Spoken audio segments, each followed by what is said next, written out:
সাল্লামকে ওই সাহাবী বলেন, ইয়া রাসূলুল্লাহ, ইয়া হাবিবাল্লাহ, আপনি যে সময় আমাকে মেরেছিলেন আমার কোমরের মধ্যে কাপড় ছিল না, আমি আপনাকে মারবো, আপনার কাপড়টা সরিয়ে ফেলেন। আল্লাহর নবী সাল্লাল্লাহু আলাইহি ওয়াসাল্লাম পিঠ থেকে কাপড় সরিয়ে ফেললেন। আমার বাবাজিরা, আমার বন্ধুগণ, ওই সাহাবী গিয়ে আল্লাহ রাসূল সাল্লাল্লাহু আলাইহি সাল্লামকে পিছন দিক থেকে গিয়ে কি করলেন? আল্লাহ রাসূল সাল্লাল্লাহু আলাইহি সাল্লামকে মারার নিয়ত ছিল না।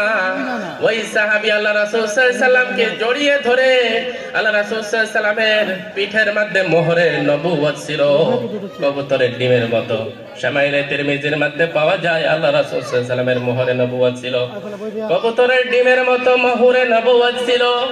এই মোহরে নবুয়তের মধ্যে চুম্বন করে বলছেন, ইয়া রাসূলুল্লাহ, ইয়া হাবিবাল্লাহ, আপনি আমার বেয়াদবি ক্ষমা করবেন, কারণ আমার মারার নিয়ত ছিল না। ইয়া রাসূলুল্লাহ, ইয়া হাবিবাল্লাহ, আমি আপনার মোহরে নবুয়তের মধ্যে চুমা দেওয়ার জন্য, এই জন্যই আমি এভাবে বলেছি।